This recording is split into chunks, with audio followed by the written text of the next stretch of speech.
내가 이 지옥에서 건진받을 유일한 방법은 예수님밖에 없다. 그래서 아멘. 그때 막 숨이 끊어지기 직전에 지옥 문 앞에서 예수님을 찾기 시작했어요. 예수님이 살아계시다면 한 번만 살려주세요. 나 좀 건져주세요. 그러면 내가 하나님의 종이 될게요. 하라는 대로 다 하겠습니다. 울부짖었어요. 그런데 놀랍게 예수님께서 지옥 문 앞에 나타나셔 저에게 손을 내밀어 주셨어요. 이것은 하나님이 증인이십니다. 손을 내밀어 주시면서 이런 감동을 주시고 이렇게 말씀하셨어요. 사랑하는 내 딸아, 내가 너를 사랑함이라. 내가 너를 포기하지 않는데 왜 너는 너를 포기하려 하느냐. 내 손을 잡으라. 그래서 그 손을 잡았어요. 그리고 저는 알았어요. 하나님께서 그 자리에서 건져주셨고. 내가 너를 포기하지 않는데 왜 자살할 생각을 했느냐. Si yo no me he rendido contigo, ¿por qué piensas en quitarte la vida? 존귀하다. Porque eres especial. 내가 너를 쓸 거야. Porque yo te quiero 내가 usar. 너를 하나님의 종으로 쓸 거야. Yo te quiero usar como siervo mío. 너는 특별해. Tú eres especial. 이 공간에 있는 아이들이 Todos los niños en este lugar 자살 생각을 너무 많이 한다는 거. estaban pensando en suicidarse 너무 힘들어서 porque era difícil. 아이들을 하나님 종으로 쓰시는데. Pero el Señor dice que va a usar a todos estos niños como siervos. Y 이렇게 yo pude 사는 것 saber. 중에서 가장 중요한 게 예수님을 믿고 사는 거예요. 이분은 어떻게 고백을 하냐면 하나님의 은혜 아니면 나는 아예 이 세상 사람이 아닐 거예요라고 고백하시는 선교사님이거든요. 네네. 멕시코에서 오셨어요. 네. 에스더건 선교사님 만나봅니다. 반갑습니다. 안녕하세요. 반갑습니다. 네, 반갑습니다. 반갑습니다.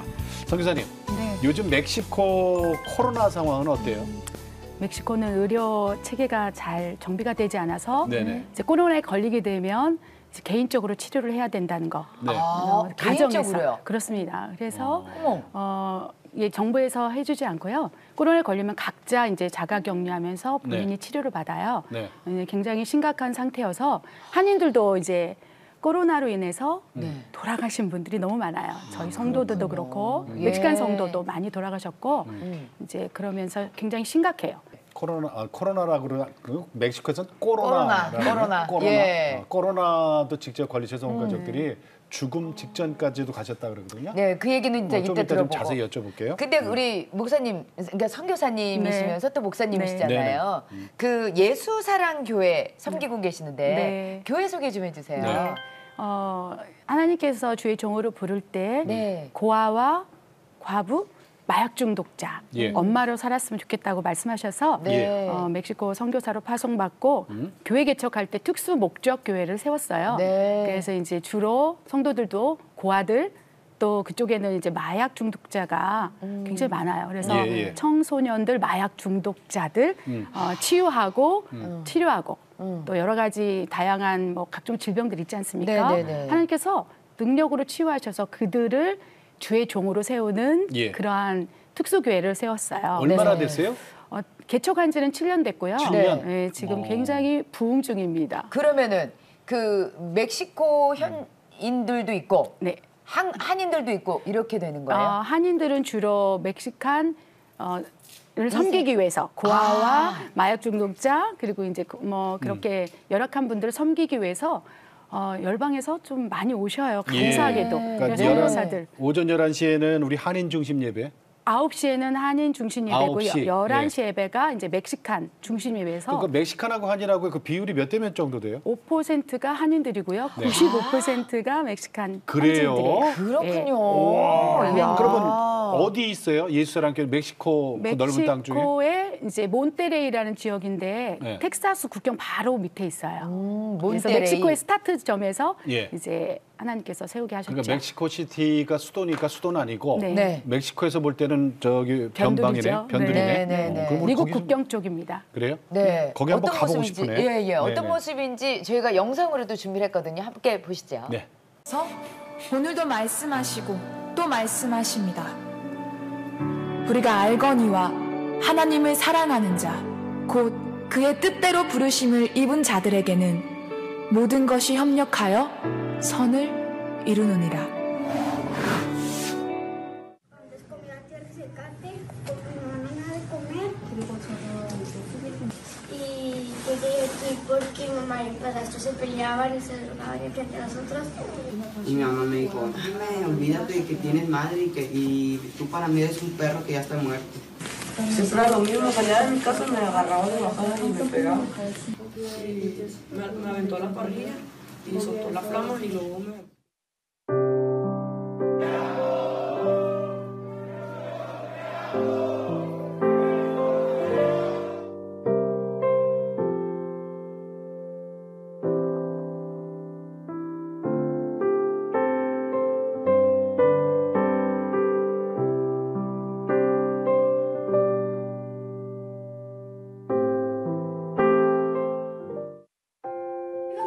않는데 왜 자살할 생각을 했느냐? Si yo no me he rendido contigo, ¿por qué piensas en quitarte la vida? 존귀하다. Porque eres especial. 내가 너를 쓸 거야. Porque yo te quiero 내가 usar. 너를 하나님의 종으로 쓸 거야. Yo te quiero usar como siervo mío. 너는 특별해. Tú eres especial. 이 공간에 있는 아이들이 Todos los niños en este lugar 자살 생각을 너무 많이 한다는 거. estaban pensando en suicidarse 너무 힘들어서 porque era difícil. 아이들을 하나님 종으로 쓰시는데. Pero el Señor dice que va a usar a todos estos niños como siervos. Y 이렇게 yo pude 사는 것 saber. 중에서 가장 중요한 게 예수님을 믿고 사는 거예요. 네. 지금 우리 선교사님께서도 눈시울이 뜨거워지셨어요. 아니 정말. 멕시코에서 고아 그리고 과부 마약 중독자들의 엄마를 부르시잖아요. 네. 아니 근데 저들이 정말 이렇게 그 사랑 못 받고 너는 엄마가 없다고 생각해라. 나는 너를 개라고 생각하겠다. 네. 어떻게 부모님이 그렇게 얘기를 할 수가 있을까요? 그런 애들을 왔을 때 그러니까 본인이 얼마나 작고 초라하게 보이겠어요. 그렇죠?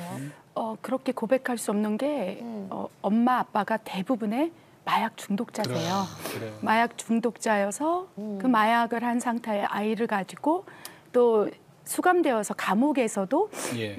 아이를 낳고 네. 감옥에서 태어난 아이도 고아원에 와서 양육을 받고 예. 이제 그렇기 때문에 아이들을 그렇게 대할 수밖에 없는 거죠. 제정신이 아니고 이제 마약 중독자 상태에서 아이를 낳고 버리고 길거리에 버리고 이런 지금 마약 중독의 상태가 지금 굉장히 심각합니다.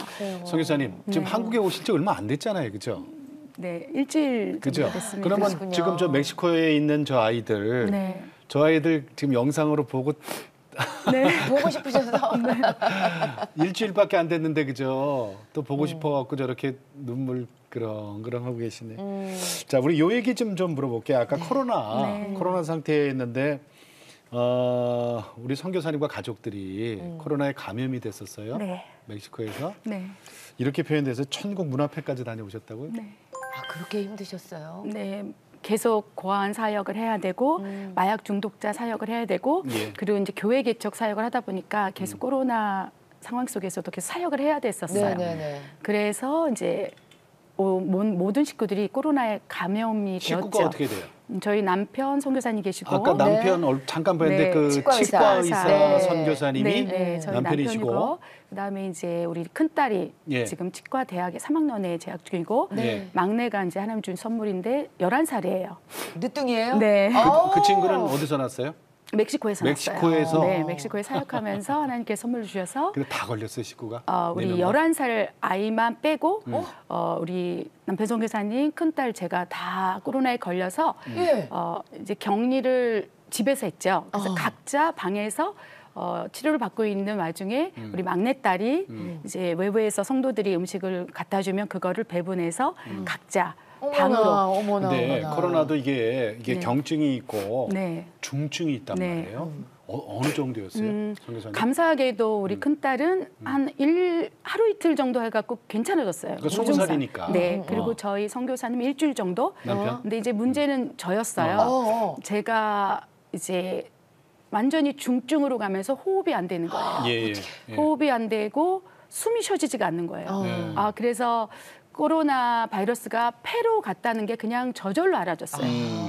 그렇게 된대요. 어느 순간 호흡이 안 되고 숨이 쉬어지질 않는 거예요. 그래서 급하게 가정용 산소 호흡기를 이제 끼고 계속 이제 집에서 치료를 받았죠. 네. 그런데 너무 기쁜 거예요. 어떻게 왜요? 표현할 수 없는데 이제 천국에 가는구나. 그 생각이 들어요? 네. 그래서 이제 하나님 나를 부르시는 때가 왔군요. 너무 감사해요. 그런데 그 찰나에 정말 호흡이 끊어질 것 같았어요. 예, 숨이 안 쉬어지는 거예요. 한 20초? 30초 모르겠어요. 호흡이 안 되는 순간에 너무 기쁜 거예요. 이 기쁨을 표현할 수가 없을 만큼 너무 기뻐서 내가 호흡을 하고 있는지 안 하고 있는지 그런 상태에서 갑자기 하늘의 문이 잠깐 열리는 거예요. 빛이. 그래서 하늘을 보고 하나님 나는 이제 아버지 집에 갑니다. 너무 감사해요.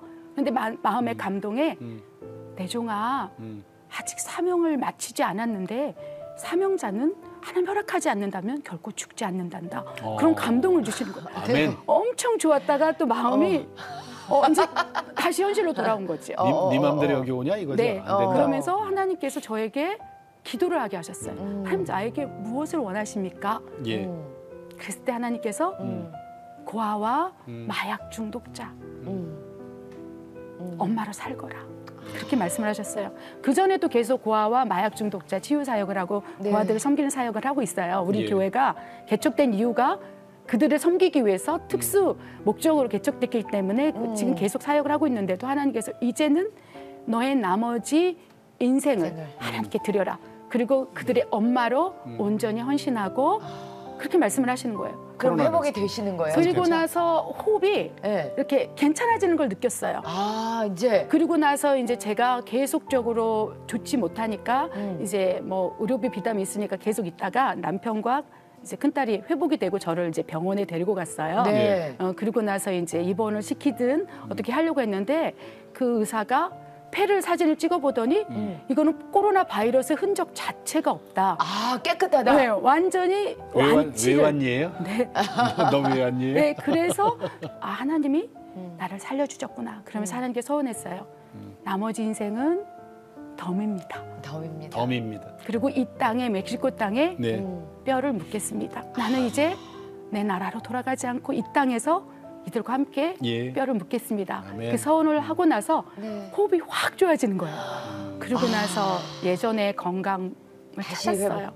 그러면 이번에 한국에 오시려면은 그 외국에서 들어오시는 분들은 이제 여러 검사를 받아야 되잖아요. 검사 결과 나왔어요? 네. 어떻게 그래서 됐어요? 완전하다고, 너무 좋아졌다고 회복이 됐죠. 그러니까 아프셨던 분 같지가 않아서 저희도. 그러니까.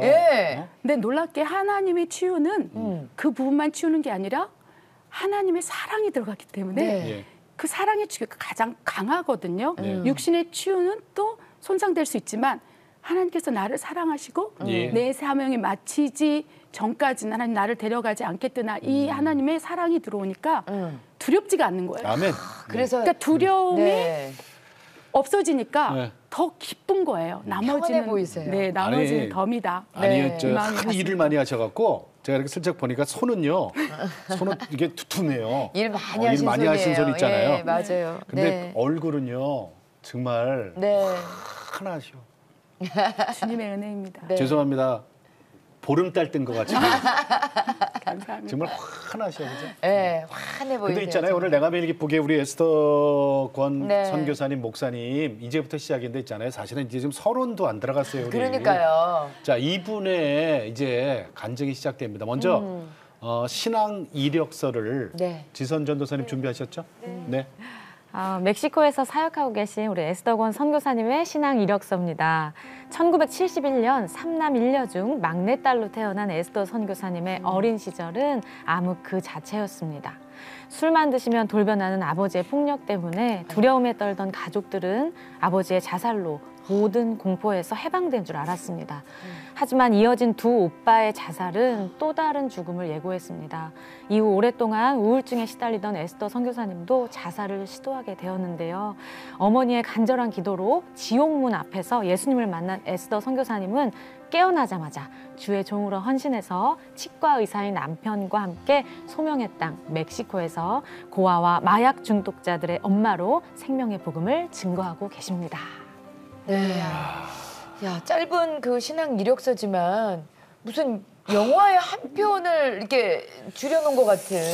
이야. 아니 그러면은 어렸을 때의 그 가정의 모습 정말 순탄치만은 않으셨을 것 같아요. 자, 아버지, 어머니 계시고 네. 그리고 이제 위에 오빠 셋 있고 네. 막내예요. 그죠? 네. 그러면 막내딸이니까 얼마나 네. 우리가 생각할 때 고명딸 그렇지. 이쁨 받고 어? 살았을. 얼마나 예쁨을 받았을까. 많은 사람들이 저를 보면서 막내딸이고 그래서 사랑을 많이 받았을 거라고 생각을 하세요. 그런데 아니에요. 지금 생각해봐도 그때로 다시 추억을 돌리고 싶지 않을 만큼 예. 너무나 고통스러운 삶을 살았어요. 그래요. 우리 아버지께서 술 중독자였어요. 술. 네, 술 중독자였고 그 중독이 심하셨어요. 그래서 일주일에 4일, 5일을 술이 만취가 돼서 들어오시는데 집에 들어오실 때는 그냥 창문을 깨고 들어오셨어요. 그러니까 문으로 안 들어오시고? 네, 와장창창 하면 이제 아버지가 들어오는 소리로 이제 알고 예. 저희 모든 오빠와 어머니는 옷을 입은 상태로 도망갈 상태로 이제 준비를 하고 있죠. 그리고 이제 어느 순간 다 흩어지고 그렇게 며칠을 계집에서도 자고 폐 자동차도 자고 근데 또 아버지가 또 술을 만취하시면 또 기억이 나는 게 바깥에서 문을 잠그시고 우리를 안에 가둬놓고 연탄가스를 피워놓고 소리를 지르시는 거예요. 왜, 내가 뭘, 너희를 다 죽여버리고 내가 자살해버릴 거야. 왜? 그러면서 연탄가스가 잔뜩 피워진 곳에 우리를 밀어넣고 바깥에서 문을 잠그셨어요. 그리고 제가 기억나는 게 저희 오빠들이 연탄가스를 맞고 픽픽 쓰러지는 거예요. 그리고 저는 이제 죽지 않겠다고 엄마의 바지까지 사이로 고개를 쳐박으면서 엄마 나 죽고 싶지 않아. 그때쯤 돼서 아버지가 풀어주시고 이렇게 혼미한 상태에서 저희를 그렇게 많이 때리셨어요. 일주일에 3, 4일을 그래요? 네.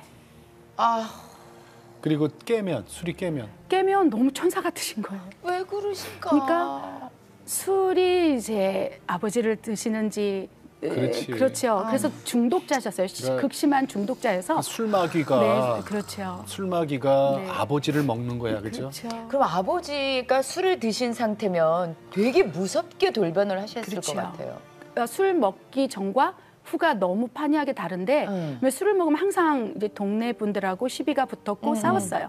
그래서 아까 말씀드린 것처럼 우리가 이제 피신을 가도 이제는 그 동네에서는 저희를 숨겨주지 못했어요. 아버지의 네. 그 보복이 무서워서. 네, 그래서 거의 이제 아버지가 어느 정도로 과격하시냐면 무서우시냐면 이제 병 같은 것을 이런 모퉁이에다 딱 깨서 예. 그거를 입에 넣고 오독오독 씹으셨어요. 병을? 네.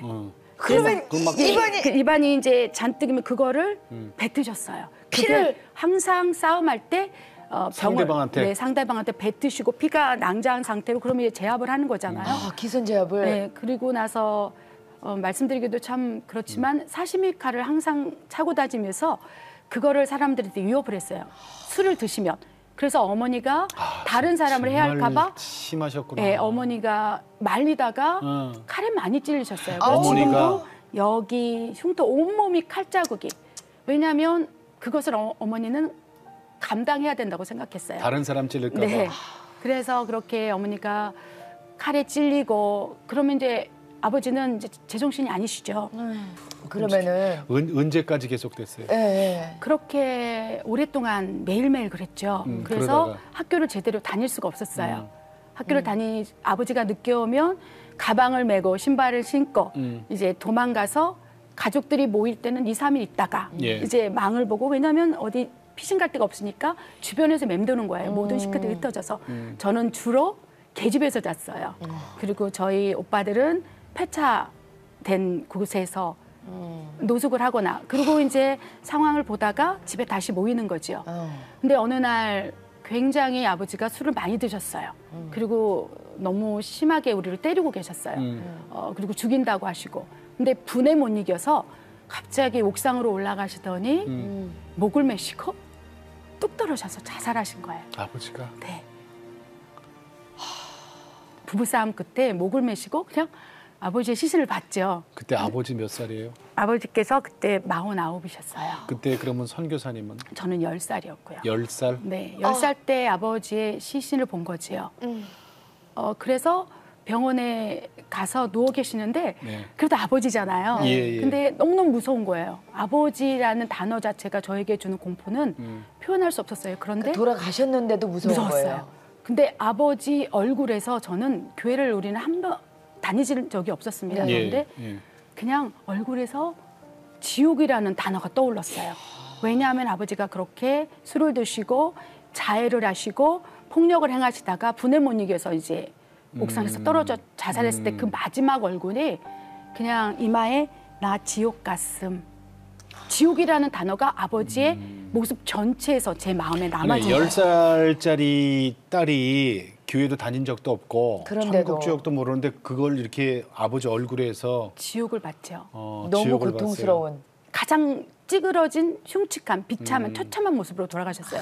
마치 죽기 직전에 무엇을 보아서 두려움에 떠는 얼굴로 세상에서 그런 표정을 지을 수 없을 만큼 마지막 모습을 마지막 유언을 나는 지옥 간다 이렇게 새겨놓고 간 것처럼 그래서 영안실에서 아버지의 시신을 살짝 발끝을 만졌어요. 예. 근데 거기에서 느끼는 예. 이 싸늘함, 저주 저는 그때부터 이제 우울증에 시달리고 이제 그때부터 어린 나이부터 자살이라는 거에 대해서 생각을 하게 됐죠. 그래서 아버지가 폭력은 이제 아버지 자살로 종지부를 찍었어요. 그러면은 이제 돌아가셨으니까 아버지께서 아버지의 폭력은 없어졌어요. 그러면 근데 아버지의 폭력이 없어지면 그래도 집안이 조금 평탄하고 네, 그래서 아버지 네. 이렇게 돌아가시는 그날이 주변 사람한테 축복을 받는 날이었어요. 그때 이제 저희 어머니한테 와서 뭐라고? 이제는 팔자가 폈다. 너희들 이제 좋겠다. 이제 오히려 오히려 그렇게 아버지 인사해요. 네, 장례식장에 와서 네, 너무너무 사람들이. 잔치를 했어요. 왜냐하면 모든 친척과 그 동네 모든 사람들이 아버지의 폭력성에 그러니까. 대해서 너무 잘 알고 하니까 있어요. 주위 사람들이. 네, 그래서 너무 근데 축복해줬는데 선교사님, 네. 근데 이걸로 끝나는 게 아니에요, 그죠? 네. 집안의 이 자살의 저주가 네. 자 이제 오빠 아까 둘이 또 이게 무슨 일이에요? 아버지가 자살하고 육적으로는 해방이 되었다고 생각했어요. 네. 그런데 그렇게 아버지의 영향력 안에서 네. 고통을 당했잖아요. 매일매일 매태작을 당하고 네. 칼로 찔리고 이런 상황이 계속 성장 과정에서 있으니까 아버지가 돌아가셔서 해방은 되었지만 문제는 우리 안에 너무나 고통의 흔적이 남아있다는 거예요. 맞아요. 네, 네. 그리고 아버지가 맞아. 돌아가신 후에 그래 우리 둘째 오빠가 관악산에서 이제 목을 메고 자살을 합니다. 우리 둘째 오빠는 우리 가정의 우상이었어요. 왜냐하면 왜? 그렇게 아버지한테 맞고 그런데 전교 1등을 항상 아. 하셨어요. 그리고 너무 머리가 효자셨어요. 아이고 공부를 잘했구나, 그죠? 네, 무조건 전교 1등이었고 그 집안의 희망이지. 그렇죠. 그리고 방학 때만 아르바이트를 해서 어머니에게 항상 용돈을 드리고 제가 기억나는 것은 아버지에게 어머니가 맞고 있을 때 예. 엄마 피하라고 오빠가 대신 그 매를 맞았어요. 칼에 찔리기도 하고 그래서 엄마와 저가 그 자리에 없을 때까지 저희 둘째 오빠는 그 모든 매를 맞고 대신 맞고 대신 있죠. 맞고 있는 거예요. 치우자다. 근데 네, 그래서 왜? 그 오빠가 너무너무 저는 이 세상에서 가장 사랑하는 사람이 누구냐 하면 지금도 가슴이 떨려요. 왜냐하면 그 오빠. 네, 오빠 제일 좋아했어요? 네, 제일 사랑하고 지금 그 어떤 누구도 둘째 오빠만큼 사랑한 사람은 없어요. 근데 왜 그랬어, 오빠가? 근데 오빠가 예.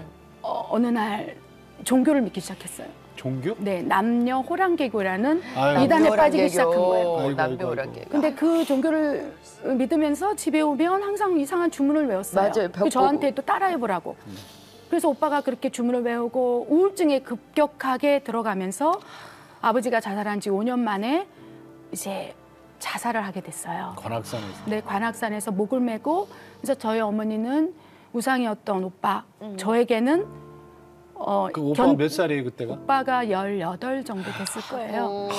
18살에? 네, 18살에 자살을 해서 이제 죽은 거예요. 근데 그때 저는 교회도 다니지 않았지만 하나님이 계시다면 이럴 수 없어요. 나는 하나님을 저주해. 내가 사랑하는 가장 사랑하는 둘째 오빠를 뺏어간 난 하나님을 저주할 거야. 그때부터 이제 하나님을 향한 대적자가 되었고요. 저는 믿지 않았죠. 그런데 그로부터 2년 후에 또 저희 큰오빠가 한강대교에서 예. 신발 딱 벗어놓고 투신해서 자살을 합니다. 큰오빠는 항상 이렇게 얘기했어요. 큰오빠도 종교에 기회하게 됐는데 불교를 또 믿었어요. 저희 아버지는 불신자였고 둘째 오빠는 남녀호랑개교를 믿었고 큰오빠는 26이었는데 그때 불교에 심취해서 항상 저에게 이렇게 얘기했어요. 뭐라 그래요? 나는 죽으면 독수리가 될 거야. 그래서 세계를 훨훨 날아다니면서 내 동생을 찾을 거야. 어느 날 둘째 오빠가 너무 보고 싶다 하면서 큰 오빠가 이제 나갔는데 일주일 있다 한강 하류에서 발견했어요. 신발 딱 벗어놓고 아 오빠가 그때는 그렇게 생각했어요. 오빠가 둘째 오빠가 보고 싶어서 진짜 독수리가 되고 싶어서 뛰어내렸구나. 저는 큰 오빠까지 잃어버리니까 그냥 마음 가운데 하나님이 있다면 이럴 수 없어. 이렇게 잔인할 수 그래, 없어. 맞아. 그러면서 제가 이렇게 하나님께 울부짖었어요. 하나님이 살아계시면 내가 자살해 볼 테니까 나를 살려봐요. 그럼 내가 당신 있는 거 믿을게. 항상 둘째 오빠를 만나기 위해서는 둘째 오빠가 자살했기 때문에 자살하면 우리 둘째 오빠를 만날 수 있을까? 우리 큰 오빠 저와 항상 그런 대화를 했어요. 아이고. 너무 보고 싶을 때마다 하나님이 있다면 내가 자살해 볼 테니까 나를 살려내봐요. 그럼 자살 시도도 했어요? 저요? 예. 계속 했었죠. 물이 있으면 그냥 물속으로 뛰어 들어가는 거예요. 물속으로 뛰어가면서 시도를 하는 거죠. 그러면 물이 여기까지 차면 갑자기 그 순간 아버지의 얼굴이 떠오르는 거예요. 그 무서웠던. 네, 제가 자살을 시도했던 유일한 이유는 사랑하는 둘째 오빠를 만나기 위해서. 너무 보고 싶고 그리우면 오빠 보고 싶을 때는 그냥 내가 죽어야지 오빠를 보는구나. 그래서 이제 자살 시도를 하는 거죠. 그러면 이제 물속에 막 뛰어 들어가면 여기까지 찰 때 갑자기 그 순간 나도 모르는 생각에 아버지가 돌아갔을 때 지옥이 딱 떠오르는 거예요. 그러니까 오빠의 얼굴이 떠오르면은 자살을 하고. 할 텐데. 근데 아버지 모습이 떠오르니까 무서워서 다시 그 물가에서 나오고 또 목을 메고 떨어지려고 했다가 아버지 얼굴이 자살하면 지옥 간다는 게 그 두려움으로 남은 거죠. 그래서 계속 시도를 하고 이제 제가 제일 많이 시도했던 것이 이제 제 손으로 입을 막고 목을 조르는 거. 제가 그러면서 숨이 끊어지기 직전까지 제 목을 눌렀어요. 그게 지금 10대잖아요, 그죠? 10대부터 쭉 그런 시도들은 계속 했었죠. 왜냐하면 내 머릿속에는 둘째 오빠에 대한 그림이 참 많았던 것 같아요. 그래서 힘이 들거나 그러면 오빠의 위로가 너무 갈급했던 거예요. 네네. 오빠가 아버지가 맡고 있을 때 대신 맞아주고 세상에 그런 사람이 어디 있습니까? 기대고 싶었던 위로자였고 늘 저를 보호해줬고 그 오빠가 보고 싶을 때마다 볼 수 있는 방법은 내가 죽어야 우리 오빠를 만나. 우리 큰 오빠처럼. 선교사님, 자 그러다가 이제 어머니가 하나님을 제대로 만난단 말이에요. 한 번에 만나 주셨다 그랬거든요. 그 어머니의 기도가 나를 살렸다 그러는데 이건 무슨 얘기예요? 그 자살을 시도해서 숨이 끊어지기 직전에 놀라운 영적인 체험을 합니다. 어디로가 뚝 떨어지는 거예요. 그게 어딘지도 몰랐어요. 제 목을 조르고 죽으려고 했을 때 진짜 숨이 끊어졌어요. 왜 그러냐면 그 전에 제가 극심한 우울증과 불면증, 심장에 피가 고이고 육적으로 망가진 상태였어요. 우울증이 시달려서. 그러니까 이제 그 삶이 너무 지치고 그래서 자살을 시도했었죠. 그런데 갑자기 숨이 끊어지기 직전에 확 어디로가 제가 떨어지는 걸 느꼈어요. 근데 그것이 지옥의 문 앞인 것을 알았어요. 근데 지옥 문 앞에 딱 섰는데 그때 저는 지옥에 들어가지 않았지만 문 앞에서 저희 오빠가 둘째 오빠가 그곳에 떨어져서 고문을 받는 걸 봤어요. 근데 제가 상상하던 오빠의 모습이 아니었어요.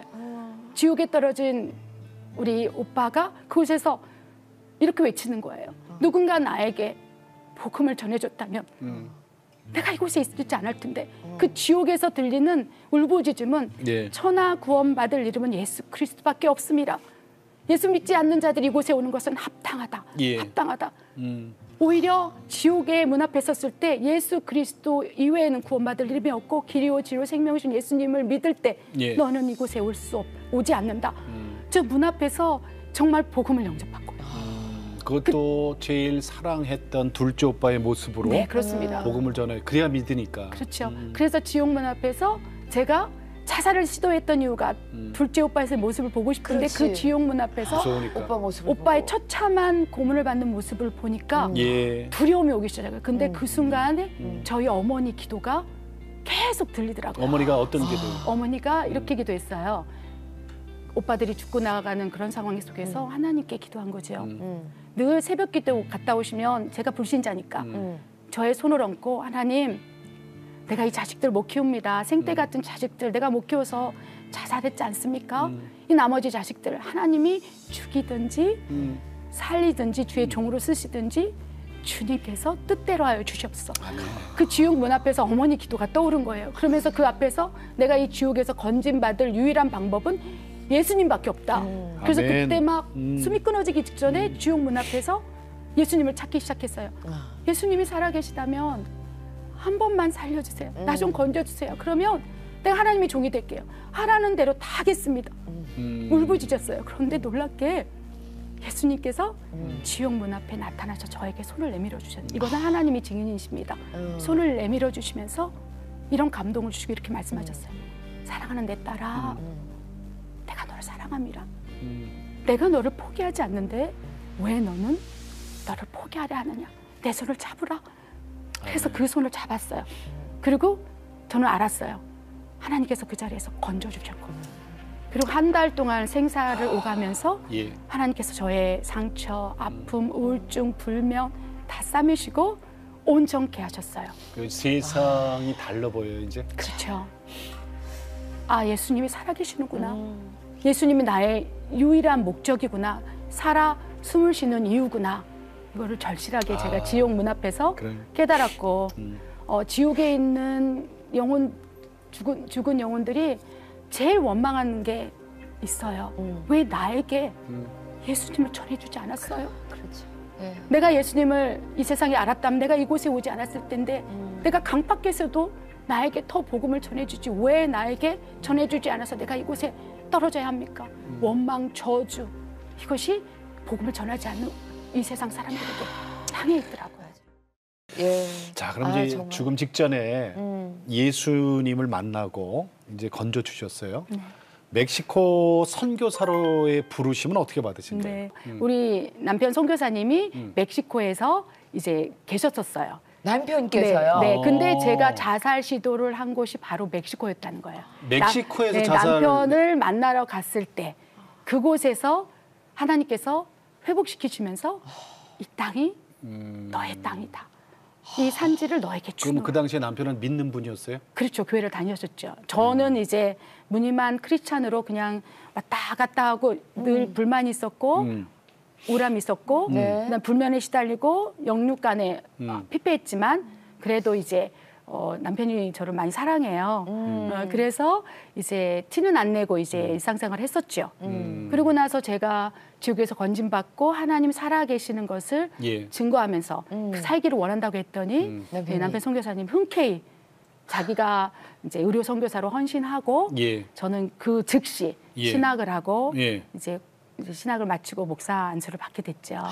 그리고 나서 이제 멕시코의 교회를 그러니까 멕시코의 관계에 대해서 멕시코에 가신 지 지금 12년? 14년이죠. 14년? 네. 그리고 이제 교회 개척하신 게 7년? 네. 아니 근데 저기 좀 그래도 아내분이 좀 우울한 상태로 이렇게 지내고 그런 걸 옆에서 지켜보다가 그냥 남편은 자살을 시도했다기보다는 그냥 이 사람이 갑자기 자다가 일어나서 아니면 쓰러졌다 일어나서 그렇죠. 갑자기 나 신학을 하겠다. 주의 종이 되겠다. 얼마나 놀랐을까? 얘기를 했을 때 남편의 반응이 저는 궁금해요. 그 전에 자살을 시도하고 충동이 일어났을 때는 나 홀로 이렇게 결단하고 했는데 그 타임에서는 이제 굉장히 심각했기 때문에 그 상황을 알았고 우리 선교사님도 이제 저를 위해서 기도를 했고 하나님 뜻대로 살려주십시오. 그럼 내가 모든 걸 하겠습니다. 이런 상황이었었죠. 그래서 이제 치유받고 나서 신학을 하겠다. 이제 멕시코 선교사로 우리가 헌신에 살자 했을 때 흔쾌히 의료 선교사로 이제 섬길 수 있었습니다. 사실 멕시코에 처음에 가신 거는 남편이 거기서 이제 치과 의사 공부하고 치과 의사잖아요. 그러니까 치과 의사 부인인 거야 그냥 평범하게 그죠? 그러다가 이제 자살해서 예수님이 건져주시고 선교사로 헌신하셨는데 그럼 제일 처음에 이 사역은 어떻게 시작됐어요? 처음. 복음은 사랑이다. 섬김이다. 삶으로 살아내라. 멕시코 영혼들을 그저 안아만 주어라. 그래서 남편 선교사님하고 오지를 다녔어요. 저는 그 사이에 회복이 되고 미용 기술을 배우고 재봉틀 기술을 일부러 배워서 배우셨네? 일부러 배워서 오지에 가서 미용을 해주고 이제 재봉틀로 이제 조그만 소품들 만들어서 헤수스 떼아마라고 이렇게 에스파뇰로 예수님이 당신을 사랑합니다. 그 가방을 만들어서 나눠주고 복음 전도 하고 이제 그렇게 계속 사역을 했었죠. 그리고 그때 제가 갈등이 있었어요. 왜냐하면 아까 아나운서 두 분께서 말씀하셨지만 치과 의사로서 또 편안하게 살 수도 있는 상황이죠. 그래서 그러니까. 누군가 이렇게 얘기해요. 그냥 편안한 미국에서 살지, 한국에서 살지. 그래야요 이렇게 재정을 벌어서 선교 헌금을 보내면 더 좋을 텐데 왜 그렇죠. 그곳에서 고생을 하십니까라고 얘기했어요. 근데 저는 두려웠어요. 왜냐하면 하나님 부르신 자리가 그 자리였고 지옥에서 하나님께 서원했기 때문에 그러면서 그때 제가 갈등이 있을 때 하나님 어떻게 했으면 좋겠습니까? 말했을 때 하나님께서 다 국적을 바꿔라. 국적을 바꿔라. 국적까지 바꿨어요? 네, 국적을 바꾼다면 예. 한국에 살고 싶은 마음이 사라지리라. 그렇지. 네. 그럼 멕시칸이세요? 네. 저희 한국 국적을 포기하고. 네, 그렇습니다. 저희 이제 둘째 아이가 이제 하나님 선물로 주셔서 네. 그곳에서 태어나고 나서 이제 저희 남편 둘째도 딸이에요? 네. 남편 선교사님이 국적을 바꾸셨어요. 그리고 예, 그리고 우리 큰 딸도 국적을 바꾸고 저는 오래전 여기 선교사로 파송 받을 때 이제 주민등록을 말소했지요. 저는 지금 이제 시험을 봐야 되니까 우리 온 가족이 다 이제 한국 국적을 포기했고 멕시코 국적으로 그러니까 취득했습니다. 진짜 예수님의 부르심대로 아주 거기 딱 그냥 저기 그냥 왜냐하면 뼈를 묻으시려고 우리의 믿음이 작정하셨구나. 연약해서 하나님께 드린 소원을 지키지 못할 것이 너무 두려운 거예요. 돌아올 것. 이렇게 지금도 한국 방문하면 너무 살기가 좋은 거예요. 그렇죠. 말도 통하고 너무너무 좋은 거예요. 그러니까- 정이라는 게 있고. 그러니까 저 선교사님 입장에서는 여기가 외국이네. 네, 그래서 너무너무 이 미국에 가도 한국에 가도 또 멕시코하고 비교가 되는 게 있잖아요. 근데 내 마음에 이 초심을 잃어버릴까 두려운 마음이 있는 거예요. 하나님 어떻게 할까요? 그랬더니 너 나를 사랑하니? 그리고 천국의 시민권을 더 소중히 여기니? 예. 그러면 아멘. 더 좋은 시민권을 줄 거야. 그 감동을 주셨고 남편 선교사님과 상의해서 이제 아예 여기 한국 국적을 말소를 시킵시다. 그럼 우리가 그 땅에서 뼈를 묻을 수 있으니 하나님 얼마나 기뻐하실까. 그래서 이제 저희 모든 식구들은 의료보험도 없고 이곳에서 살 수 있는 터전을 아예 아무것도 없네. 네, 집도 없게. 없고 그냥 네, 집도 저 없고. 아니, 보험도 없고. 네, 그렇습니다. 여기 친정어머니만 계시는 거네요. 오빠랑 그러니까 네. 오빠 목사님. 제가 아는 멕시코 사람 중에 한국말 제일 잘하세요. 그러니까요. 아니 왜 예전에 왜 뭐 이렇게 나라에 전쟁이 있으면 가족들을 다 해치고 나가면 백제 예. 계백 장군이 그랬다는. 계백 장군이 뭐 아무튼 저는 누가 그랬는지 모르지만 내가 돌아갈 곳이 없으니까 거기서 최선을 다해서 내가 싸울 수 있으니까 그 지금 목사님의 그 마음이 그거잖아요. 야, 그랬더니 예, 거기서 뼈를 이제 묻겠다. 봐요. 그랬더니 하나님이 이번에 코로나로 이제 죽다 살아나셨어요, 그죠? 맞습니다. 맞아요, 그 표현이 맞아요, 네, 그죠? 맞습니다. 죽다 살아나셨어. 그랬더니 이번에 하나님이 위험한 것이 가장 안전한 것이야라고 그러셨잖아요. 이런 열매를 주셨어요. 자, 보세요. 고아원과 선교센터 부지, 그다음에 시장님 이 얘기 좀 들려주세요. 네, 하나님께서 멕시코가 코로나가 심각해지면서 심각했죠. 고아들이 더 많아지고 버린 아이들이 많아지고 맞아요. 심각하죠. 길거리로 저희 성도들도 먹을 것이 없어서 오히려 코로나보다 굶어가는 사람이 너무 많아요. 뭐 그랬다 그랬어요. 맞아요. 우리 맞아요. 외신으로만 네. 봤다니까. 그래서 하나님께서 저희가 이제 교회를 이제 부지를 구입하려고 이제 재정을 모아놓은 게 있었어요. 건축원금을 모아놓은 것이 있었는데 하나님께서 이렇게 말씀하시는 거예요. 지금 무엇이 더 중요하냐? 이 재정을 다 풀어라. 그래서 먹는 걸래? 먹여라. 굶어가는 사람들을 먹여라. 고아를 먹이라.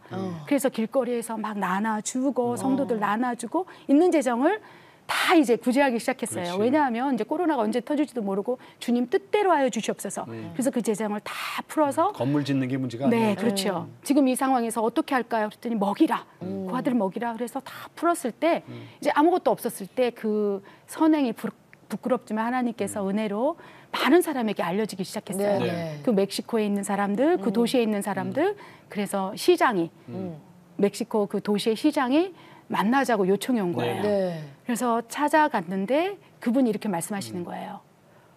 멕시코인보다 멕시코를 당신은 더 사랑하는 것 같다. 내가 당신을 돕기를 원한다. 그러면서 독실한 천주교 신자인데 그 즉시 예수님을 영접하고 크리스찬이 된 거예요. 개종했어요? 네, 그래서 나는 이제 크리스찬이다. 나는 당신을 돕기를 원한다. 시장이? 그러면서 이 부지 대금을 풀어서 많은 영혼들을 살린 것을 하나님께서 그 시장을 통해서 이제 길을 여신 거예요.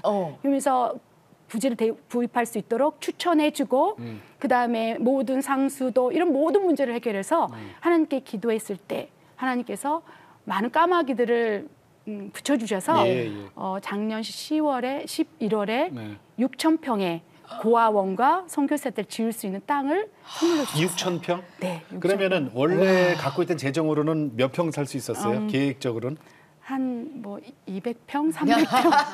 야, 이거 계산 나왔다. 200평이면 이거 30배네. 네, 30배, 60배, 100배, 그죠? 1000배로. 네, 지금 계산. 네. 저 이런 거 계산하는 거 재밌어. 야. 30배 하나님 약속에 그러니까요. 30배가 바로 나왔네. 작년 그러니까. 5월에 그렇게 건축 건물 해서 헌금을 다 풀었더니 네. 몇 개월 안 돼서 하나님께 시장을 통해서 또 아멘. 까마귀를 통해서 아멘. 6,000평의 땅을 주셨고 네. 지금 이제 그곳에서 지금 예배를 드리고 있습니다. 네. 그곳에서 네.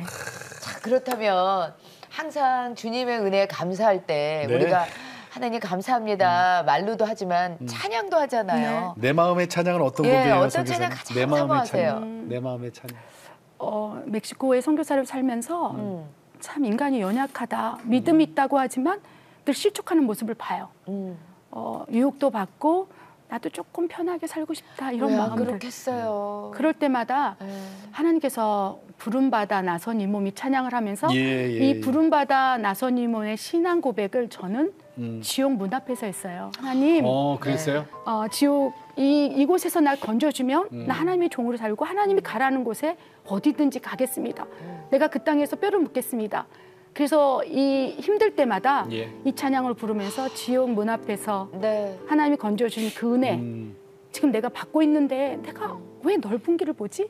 왜 편안한 것을 자꾸 보고 부러워하지? 그래서 이 찬양은 저의 초심을 회복시키는 찬양입니다. 에스더 권 선교사님, 부름받아 나선님, 저기 지선 전도사님, 말씀 좀 하세요 이제 좀. 담을 수 있을 만큼 제가 피아노 반주를 잘해야 될 텐데 한번 우리 목사님의 고백을 함께 나눠보도록 하겠습니다. 네, 네.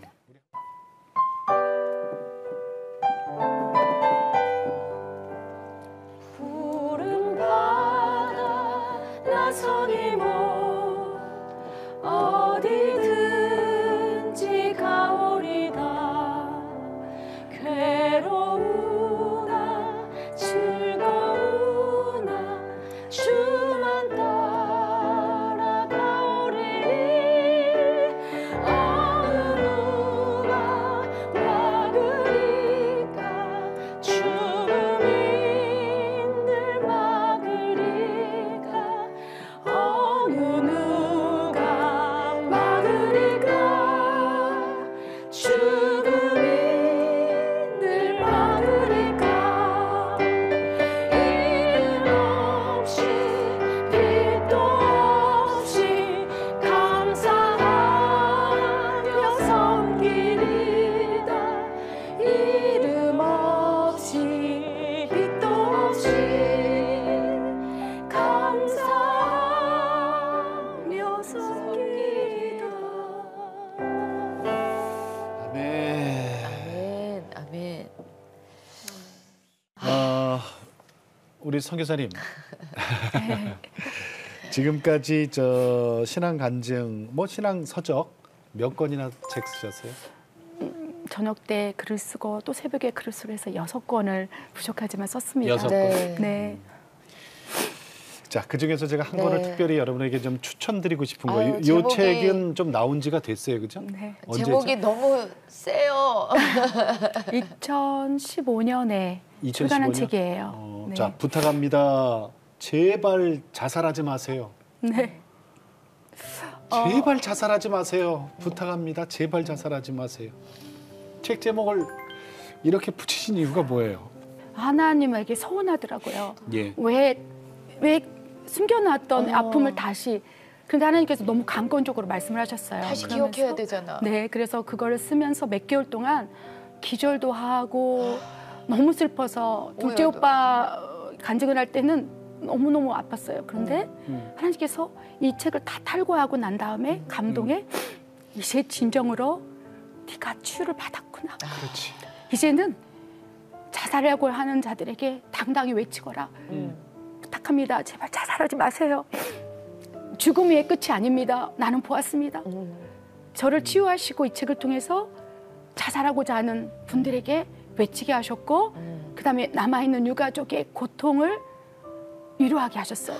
그래서 이 책은 어쩌면 오늘 이 간증을 나올 예. 수 있도록 저를 당당하게 만들어준 그렇지. 책. 그러니까. 불과 7년 사이에 3명이 가족을 자살했지만 불행한 삶을 살았지만 예수님의 손을 잡고 난 다음에 예. 나는 너무나 행복합니다. 네. 예수님이 소망입니다. 이 얘기를 이제는 부끄럽지 않게 당당하게 할 수 있도록 이 책을 하나님께 쓰게 하셨고 아멘. 네. 지금도 이제 자살을 시도하는 사람이 너무 많잖아요. 네.